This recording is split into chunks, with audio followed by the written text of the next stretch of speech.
जी की party election जीती भी नहीं थी, बीजेपी इलेक्शन जीती भी नहीं थी, ये सब की तैयारियां शुरू भी नहीं हुई थी। और 24 घंटे पहले सुधांशु जी 24 घंटे पहले विपक्ष के नेता बोलने लगे थे कि देखो भाई बीजेपी जीतने वाली है, ईवीएम और इलेक्शन कमीशन की गलती है। और वही हुआ। 9:22 पे पहला रुझान इलेक्शन कमीशन का आया और 1.5 घंटे के अंदर क्लैरिटी हो गई थी। कांग्रेस पार्टी की तरफ से आ गया था ऑफिशियल की ईवीएम ने जिताया है। झारखंड में क्या हुआ उस पर नहीं बोलेंगे, लेकिन महाराष्ट्र पे बोलते हैं कि ईवीएम और इलेक्शन कमीशन ने आपको जिताया है। सुधांशु त्रिवेदी। ऐश्वर्य जी, देखिए, मुझे लगता है कि चुनावों को गंभीरता से लेना चाहिए।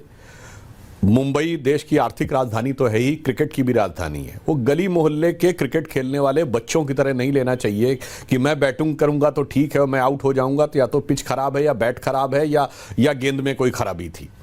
और मैं गंभीरता से कहना चाहूं कि अगर आप उत्तर से दक्षिण तक देखें तो विपक्ष के आरोप बड़े विचित्र हैं कि ईवीएम ने जम्मू कश्मीर और पंजाब में बहुत अच्छा काम किया, हरियाणा में खराब काम किया, उसने हिमाचल में अच्छा काम किया, उत्तराखंड में खराब काम किया, दिल्ली में अच्छा काम किया, उत्तर प्रदेश में खराब काम किया, राजस्थान में 2018 में अच्छा काम किया, 2023 में गड़बड़ काम किया। फिर उसने ईवीएम ने गुजरात, महाराष्ट्र और मध्य प्रदेश में बड़ा खराब काम किया, मगर तेलंगाना और कर्नाटक में बहुत अच्छा काम कर दिया।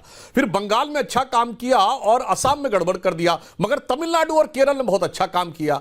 मुझे लगता है देश की जनता को पप्पू समझने की भूल विपक्षी दलों को नहीं करनी चाहिए कि आप जिग-जैग कर्व ड्रॉ करेंगे और अपनी सुविधा के अनुसार जहां पे जो अच्छा लगेगा तो वहां पे ईवीएम सही थी और जहां दूसरी जगह गलत थी। मुझे लगता है इसी कारणों से यह समस्या आती है। ईमानदारी से पराजय का विश्लेषण करना चाहिए। हम 2 सीटों की पार्टी भी रहे हैं और हमने ईमानदारी से उन चीजों का विश्लेषण करके आगे बढ़े हैं।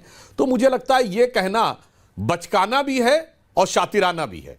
बचकाना इसलिए कि देश की जनता इसे बचकाना मानती है, और शातिराना इसलिए कि आप जाने में या अनजाने में उन ताकतों के हाथ में खेल जाते हैं जो भारत में लोकतंत्र को कमजोर देखना चाहते हैं।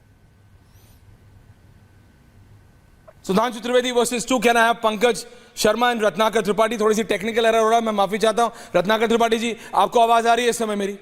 रत्नाकर जी इस काउंटर। रत्नाकर जी, अब आपको समझना पड़ेगा कब तक आप इलेक्शन कमीशन को, कब तक आप कंप्लेंट करेंगे, कब तक आप बोलते रहेंगे ईवीएम, कब तक आप बोलते रहेंगे नहीं वो ईडी, आईबी, आईटी। आज मैंने देखा उसमें आपने इलेक्शन कमीशन भी जोड़ दिया। ऐश्वर्य जी, बीच में मत बोलिएगा क्योंकि मैं आपके स्टूडियो में नहीं हूं। आवाज लड़खड़ाती है, टकराती है। बात सही है, लोग फोटो स्टेट बोलते हैं। आप सुधांशु जी ने जो अभी स्टेटमेंट दिया है ना, बचकाना, शातिराना, हम 2 पार्टी पे, आप देखिएगा ना, इन्होंने हरियाणा इलेक्शन में एकदम यही दिया था। फोटो स्टेट नहीं, वर्बिटम यही चीज थी, क्योंकि इनके पास कोई चीजों को कहने की ताकत बची ही नहीं है। मैंने आपके चैनल पे आज नहीं कहा था, मैंने 20 तारीख से पहले कहा था कि बीजेपी राम भरोसे है।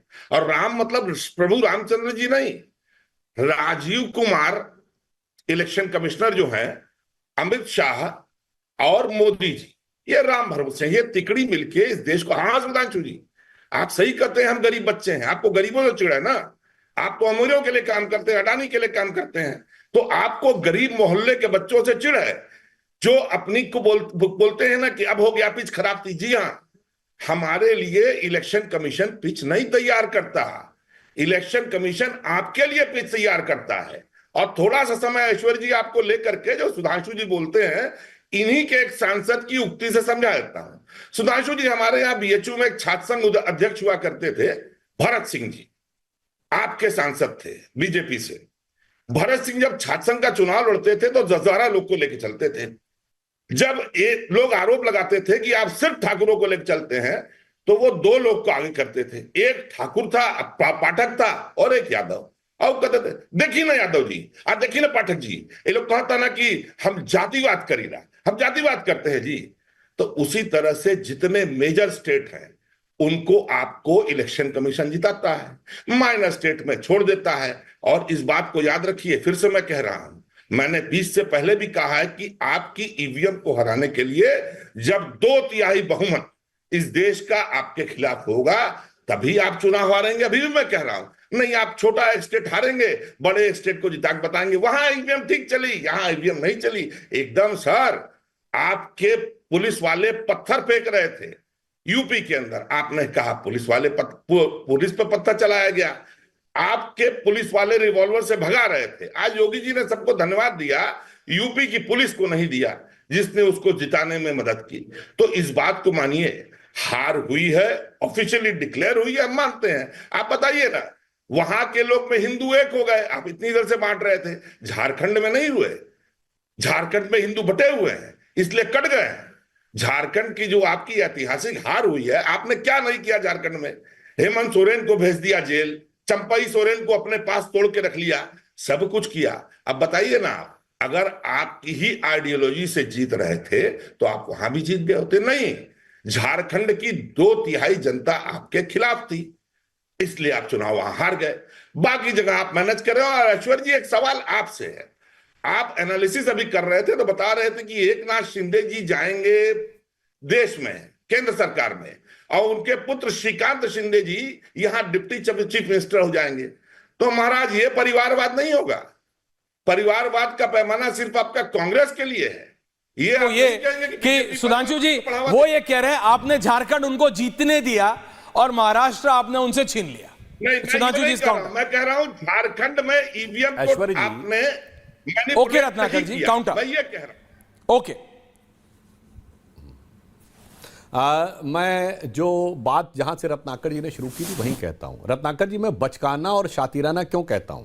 आपने कहा कि जो माइनर इलेक्शन है वो जीतने देते हैं और मेजर में मैनेज कर लेते हैं। तो ये लोकसभा माइनर इलेक्शन था और लोकसभा का चुनाव परिणाम जिन 3 राज्यों ने सर्वाधिक प्रभावित किया उसमें सबसे बड़ा राज्य, मेजर राज्य उत्तर प्रदेश, मेजर स्टेट था। Second biggest state Maharashtra, major state था। Third biggest state Bengal. मतलब ये माइनर थे, इसीलिए हमें बचकाना और शातिराना कहना पड़ता है। और ये बताइए, प्रियंका जी 4,10,000 से जीती हैं, वो पिच इलेक्शन कमीशन ने बनाई थी।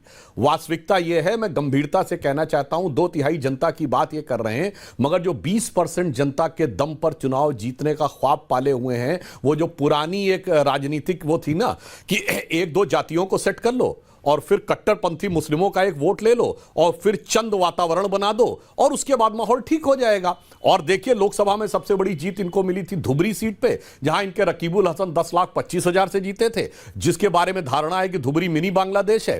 तो हरियाणा में सबसे बड़ी जीत इनको ममन खान की मिली थी, जहां ममन खान 98,000 से जीते थे, हुड्डा साहब 70,000 से जीते थे। और आज भी उत्तर प्रदेश में जो 2 सीटें जीती हैं उसका समीकरण देख लीजिए। और मैं कहना चाहूंगा, वायनाड गांधी परिवार का गढ़ बन गया, जहां हिंदू माइनॉरिटी में वो गांधी परिवार का गढ़ बन गया है। वास्तविकता में विकास हो या सामाजिक सौहार्द हो, राष्ट्रवाद का विषय हो अथवा सांप्रदायिकता का विषय हो, आप जो सुविधा की राजनीति कर रहे हैं उस कारण से समस्या है। और मैं ईमानदारी से एक और बात कहना चाहूंगा, राहुल गांधी जी ने थोड़ी मेहनत की थी जब यात्रा निकाली थी, उससे कांग्रेस को लाभ हुआ।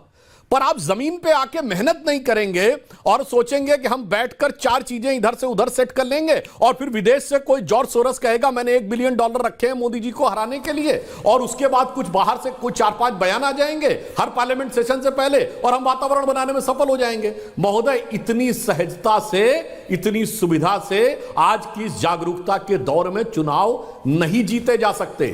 मैं फिर याद दिला देना चाहता हूं रत्नाकर जी को, जब से चुनावों में ट्रांसपेरेंसी आई है, कांग्रेस तरस गई है स्पष्ट बहुमत के लिए।